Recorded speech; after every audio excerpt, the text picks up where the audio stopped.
Welcome back. May is Asian Heritage Month, and we are marking this with a special two-part panel discussion on anti-Asian racism. We're going to be joined by two sets of guests for honest, candid conversation on how we've all been affected by hate, prejudice, and xenophobia. So kicking things off, longtime journalist, author, and co-founder of the Asian Canadian Women's Alliance, Jan Wong, joins the conversation. Welcome, Jan. Thanks. And Toronto's star reporter and editor, Evy Kwong, joins us. Thank you both for being here. Welcome back, Evy. Thank you so much. Jan, Evy, let's get right into it. So we've all been very alarmed, very afraid of the spike in anti-Asian racism that's, all around the world right now, including in Canada. And it's actually happened at the same time as a conversation about defunding the police calls for this worldwide. And this movement was largely inspired by the murder of George Floyd in the United States, the anniversary of which is coming up in a few weeks. The question is, do you feel that a conversation about anti-Asian racism might take space away from the real issues that BLM has brought forward, including defunding the police, considering that we've seen police treatment of people is not always the same depending on what your background is? Evy, we'll start with you. I think when people say stop Asian hate, what they really should be saying is dismantle white supremacy. And I know it's a big theme to get into, but we can't be going against each other as people who have historically been through so much, as an Asian population and the Black population.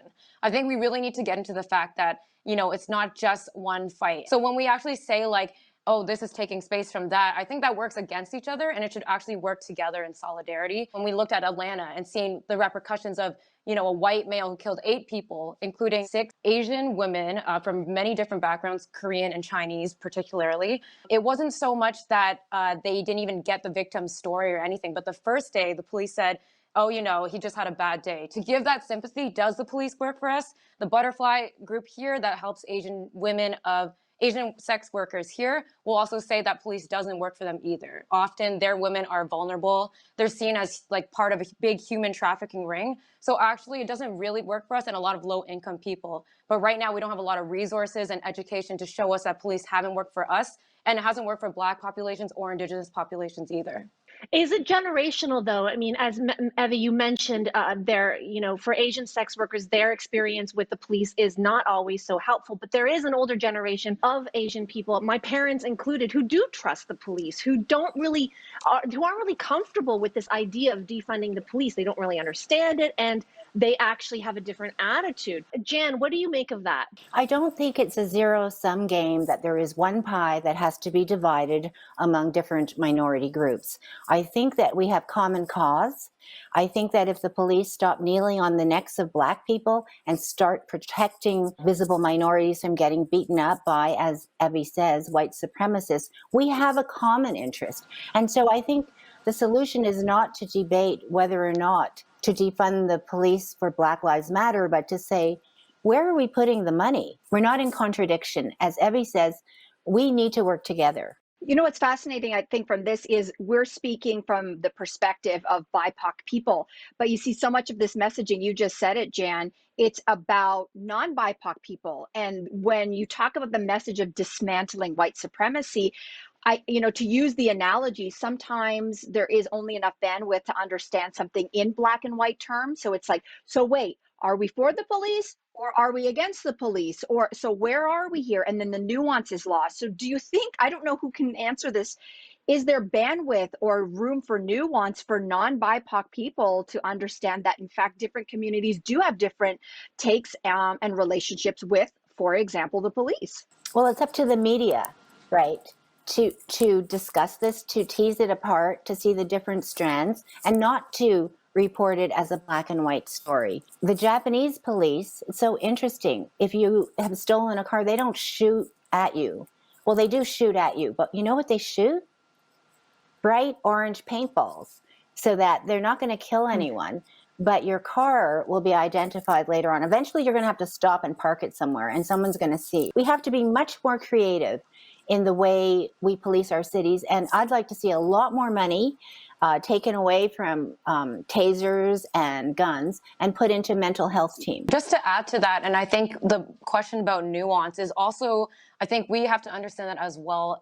Me being a Chinese Canadian, I'll be specific because there's Filipino Canadians, there are, Thai, there's Lao, there's lots of different people, but we don't get to hear about all of them, which is something that I feel, incredibly passionate about that we haven't covered much. Regardless, I've seen something on social media that where it seemed like there was a really big black and white divide, where it was this Asian woman who had posted something that was like, talking to brands like, hey, you guys were there for Black Lives Matter. How about Asian Lives Matter? And I was like, this is totally against what we're talking about. It's not about taking each other's space. You could have said that exact same message to the brands, and whether or not that's even real or if it's just performative, that doesn't have to mention Black Lives Matter. Like, why mention that in the same breath? It's a together, like a unit and a solidarity movement. It's not one versus the other. So that's why for me, it's like in the nuance, I think we as Asian women, and myself included, need to understand the nuance for each population. The Filipino upbringing is going to be different from the Chinese upbringing, and even within Chinese groups, it's going to be different too. And so, if we got the world and the opportunity to show, the different types of human we are, it's really about humanity at the end of this point. We got to fight for human rights for everyone. South Asian populations that are facing a double pandemic right now, with friends in India who are, dying.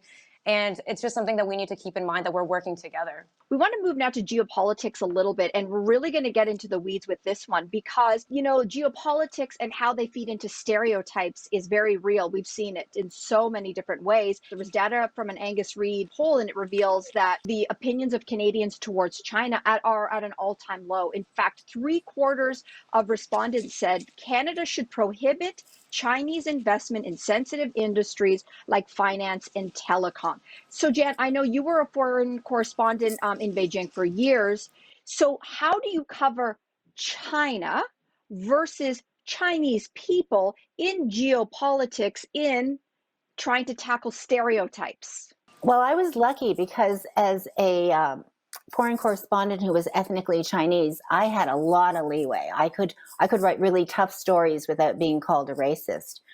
But I think in this era, there is some spillover, and it is shocking how the popularity of China has plunged. And part of it is due to COVID, and that does spill over into Chinese or any Asian Canadians. As you can see, we're getting spit on and beaten up. But at the same time, I think that people are making a big distinction between people in Canada who look Asian and the government, because the government in China has been so hardline. When I was a correspondent there, China cared about its image in the world. They wanted to be respected. They didn't want to just grab a journalist. But as Evy probably knows, they're kicking out a lot of the journalists. And so they're not getting that on the ground granular coverage. And so it's a really interesting place that I never thought I'd see, where China is behaving so brutally and Canadians hate China. Evy, do we have to cover these stories with an anti-racism lens on then? A lot of the national business and politics desks, unfortunately, in this country are still very white, and also in the US as well. And so when we cover stuff like that, I'm happy that we have people like Jan, my colleague Joanna Chu, who covers this as well. And she's also from Chinese descent, who worked in Beijing too.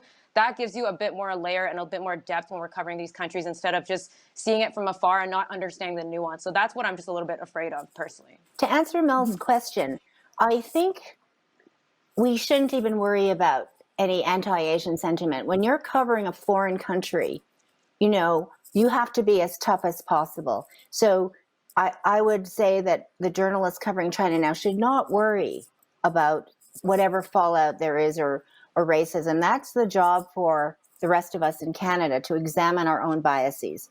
But I don't think foreign correspondents should worry about, filters and racism. They should just cover it as tough as possible.